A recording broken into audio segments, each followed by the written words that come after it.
Salam Bapak Ibu, saudara-saudariku yang terkasih di dalam Kristus. Selamat bertemu kita dalam video channel ini yang kita sebutkan channel langsung Sitorus, dan kesempatan ini akan kita gunakan untuk merenungkan apa yang menjadi nats pembacaan atau epistel pada tanggal 11 Agustus tahun 2024 yang kita sebut juga minggu ke-11 setelah Trinitas itu. Mudah-mudahan kita mendapat berkat dengan mendengarkan permenungan pada kesempatan ini, dan kiranya kita saling mengajak untuk mensubscribe. Terima kasih bagi yang sudah mensubscribe, dan saya mohon kesediaan kita untuk membagikan video ini sebanyak-banyaknya kepada nomor-nomor yang ada di HP kita masing-masing, dan mengajak mereka untuk mensubscribe juga, sehingga persahabatan kita semakin meluas dan nama Tuhan telah dimuliakan. Untuk memulai perenungan kita, Bapak Ibu saudaraku yang terkasih, mari kita terima penyertaan dari Tuhan kita. Anugerah dari Tuhan kita Yesus Kristus, kasih setia Allah Bapa dan persekutuan Roh Kudus kiranya menyertai dan memberkati kita semuanya. Amin. Bapa Surgawi, terima kasih Engkau berikan kesempatan kepada kami untuk merenungkan firman-Mu. Berkati kami Tuhan, berkati firman-Mu yang kami renungkan itu juga dalam hati kami. Terima kasih Bapa, dimuliakanlah nama-Mu dalam Yesus Kristus. Amin. Untuk memulai perenungan kita bacalah teks itu sekarang, yaitu Mazmur 34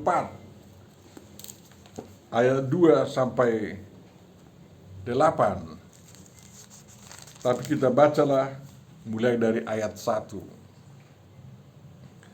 Dari Daud pada waktu ia pura-pura tidak waras pikirannya di depan Abimelek, sehingga ia diusir lalu pergi. Aku hendak memuji Tuhan pada segala waktu. Puji-pujian kepadanya tetap di dalam mulutku. Karena Tuhan jiwaku bermegah. Biarlah orang-orang yang rendah hati mendengarnya dan bersuka cita. Muliakanlah Tuhan bersama-sama dengan aku. Marilah kita bersama-sama memasyurkan namanya.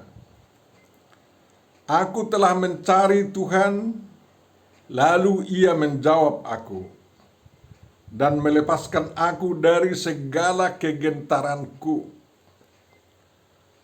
Tujukanlah pandanganmu kepadanya, maka mukamu akan berseri-seri, dan tidak akan malu tersipu-sipu.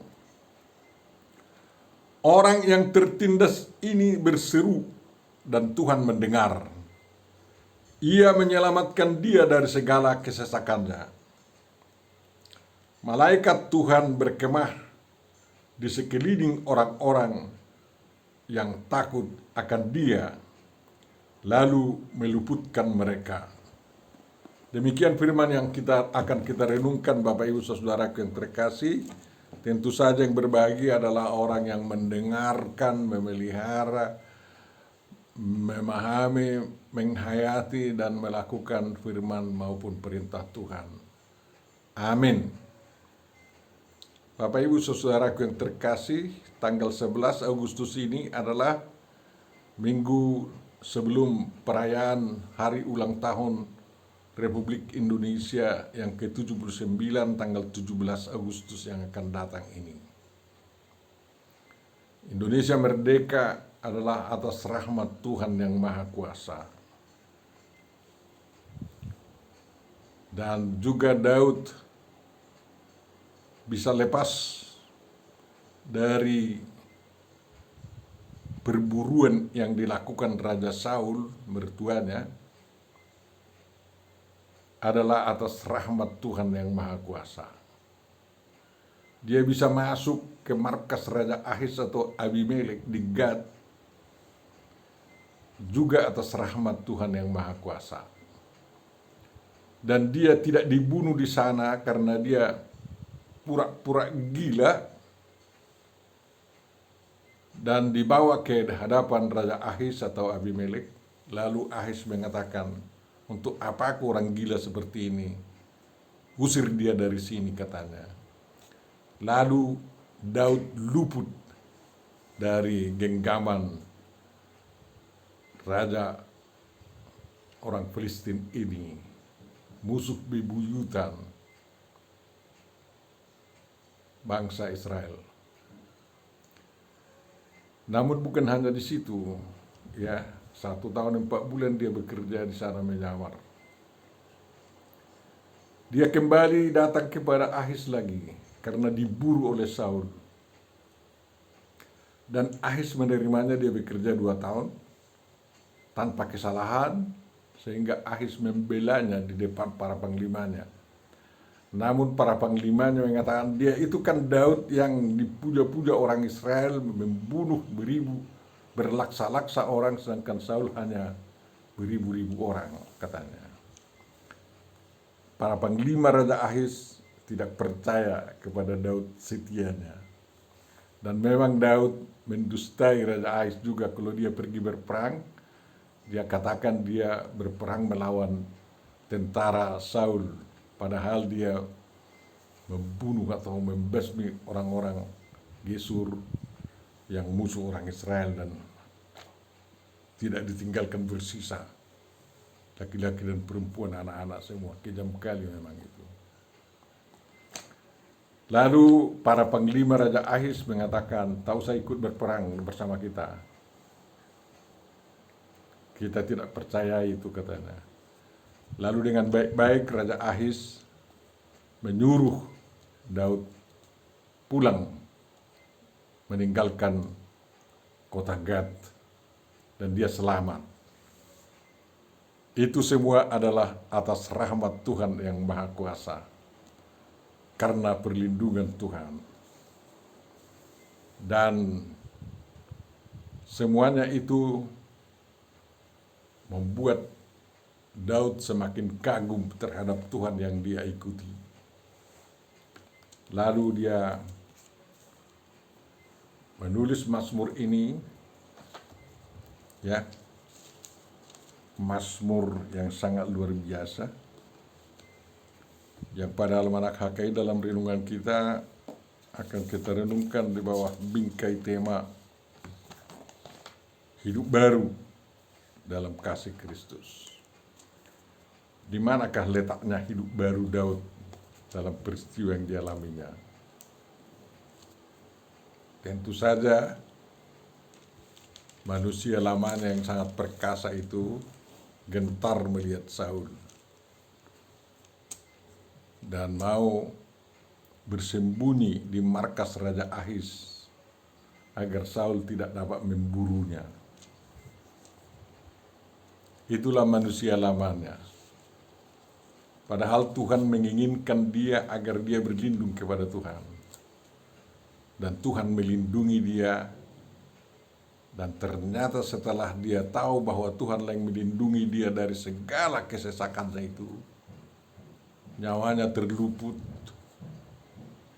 tidak dihabisi oleh musuh bebuyutan bangsa Israel, karena pertolongan Tuhanlah dia. Lalu dia mengatakan puji-pujian kepada Tuhan dan mengajak orang semua yang membaca, mendengar Mazmurnya untuk ikut bersama-sama dia memuliakan Tuhan. Muliakanlah Tuhan bersama-sama dengan aku, kata Daud. Dan marilah kita bersama-sama memasyurkan namanya.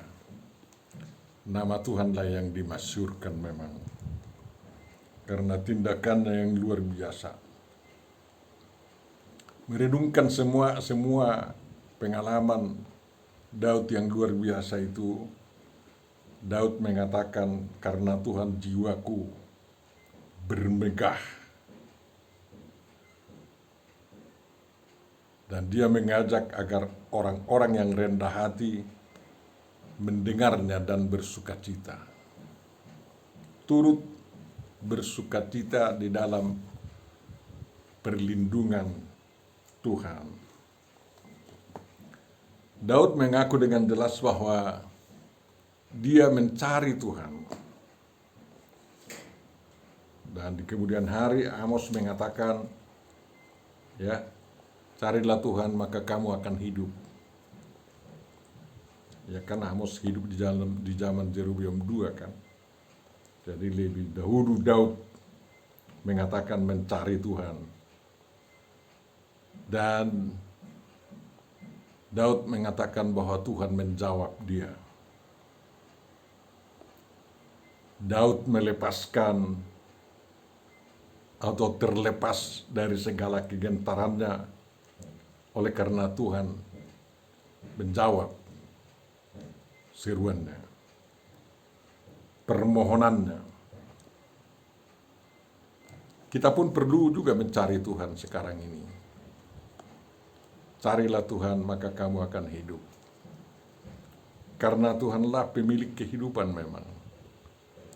Kalau Tuhan melindungi seseorang, peluru apapun ditembakkan selalu tersisih dari dia. Kalau Tuhan melindungi seseorang yang mencari dia, pasti niat-niat jahat orang banyak terluput dan tidak kena kepadanya. Tuhan itu sungguh dapat diandalkan. Tetapi dalam mengandalkan Tuhan, kita harus bekerja sama dengan Dia dalam perjalanan keselamatan yang telah dianugerahkan kepada kita. Kita harus puji Dia, kita harus patuhi Dia.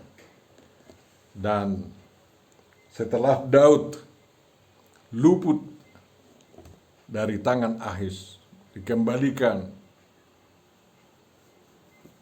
ke kampungnya, Daud tidak habis-habisnya, tidak lelah-lelahnya memuji Tuhan. Yang keluar dari mulutnya selalu puji-pujian kepada Tuhan.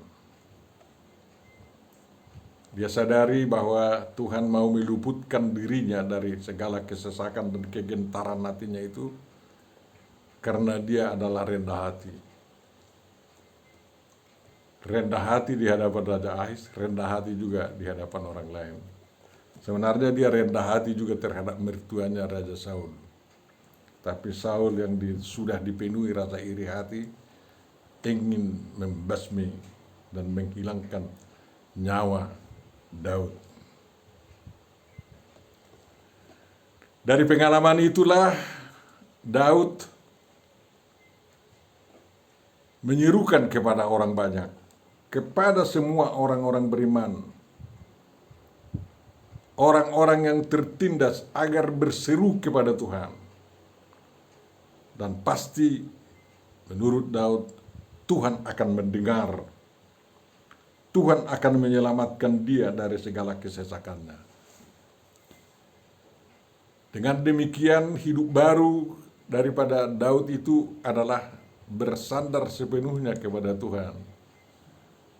Walaupun Saul terus mengejar dia, pasti Daud yakin bahwa Tuhan akan meluputkan Daud dari niat jahat Raja Saul dan tentaranya. Itulah hidup barunya. Tidak lagi mengandalkan perlindungan di markas Filistin, musuhnya. Walaupun itu suatu hal yang luar biasa. Namun dia mengandalkan perlindungan dari Tuhan semata-mata.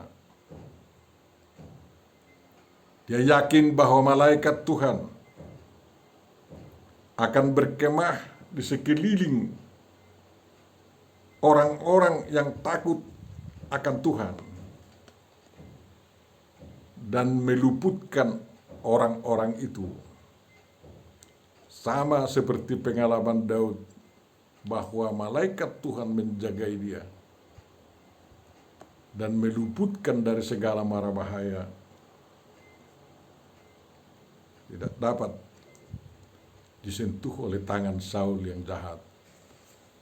Bahkan Daudlah yang sempat berbelas kasihan kepada Saul karena Tuhan melindunginya di gua persembunyiannya dan tentara Saul tidak masuk ke dalam untuk menangkap Daud waktu itu.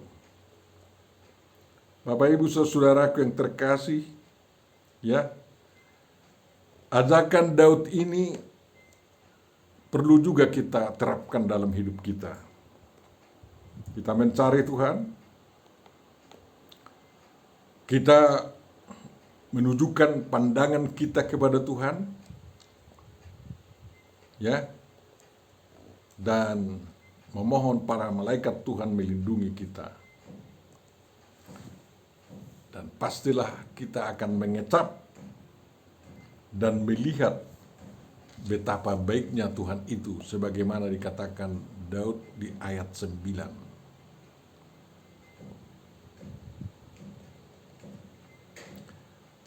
Kita yang takut kepada Tuhan tidak akan berkekurangan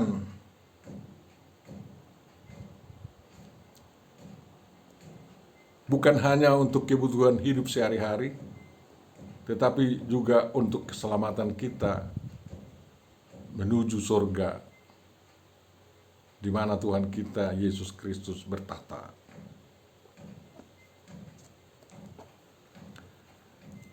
Kita akan terus membangun diri kita dalam takwa kepada Tuhan atau takut kepada Tuhan.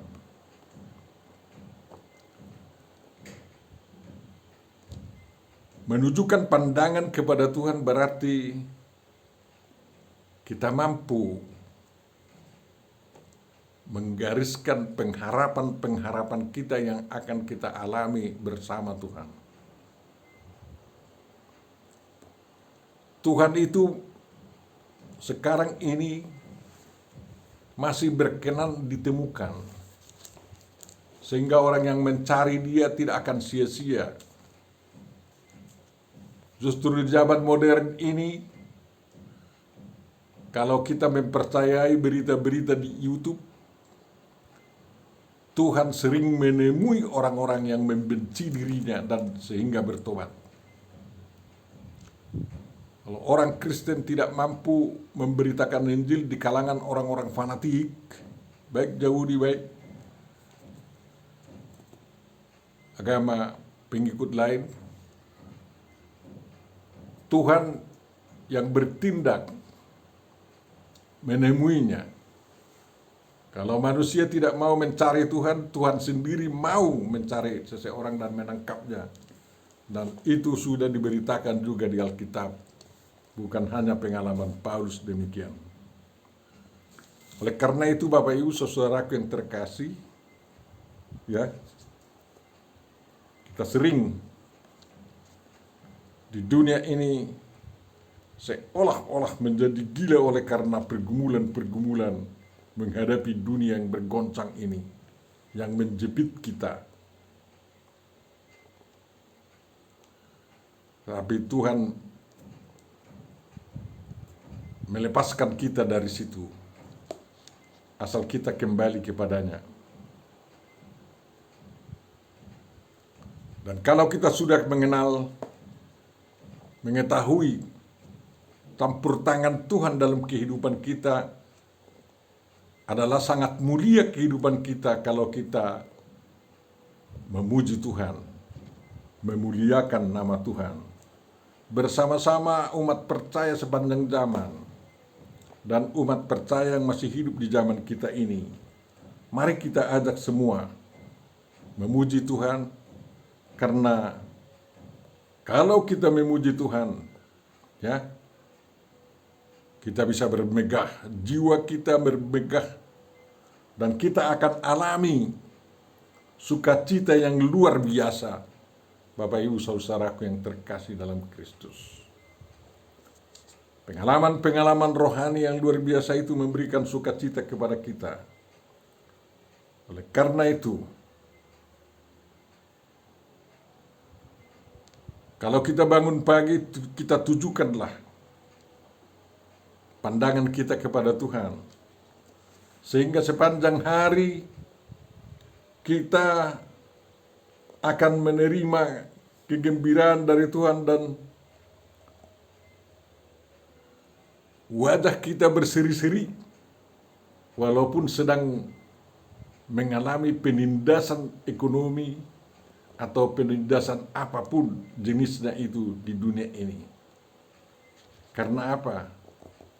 Kita tidak akan terbenam oleh penindasan itu, tetapi kita akan menang dan kita menjadi pemenang. Oleh karena itu tidak sia-sia kita terus bergaul bersama Tuhan, bersama kawan-kawan seiman untuk memuji Tuhan dan memuliakan namanya. Tuhan memberkati kita semuanya. Amin. Terima kasih Tuhan atas firman yang kami renungkan pada hari ini. Karena kami yakin bagaimana sesaknya pun hidup kami, rahmat-Mu akan melepaskan kami dari kesesakan itu. Betapa beratnya pun penyakit kami, kalau Kau campur tangan, rahmat-Mu akan menyembuhkan penyakit-penyakit kami semua. Penyakit jiwa, penyakit partordion maupun penyakit badani, pasti akan Kau sembuhkan ya Tuhan, dan anugerahkanlah itu kepada kami semua. Bebaskan kami dari semua yang menjepit kehidupan ini, dan dimuliakanlah nama-Mu di dalam Yesus Kristus Tuhan dan Juru Selamat kami. Amin.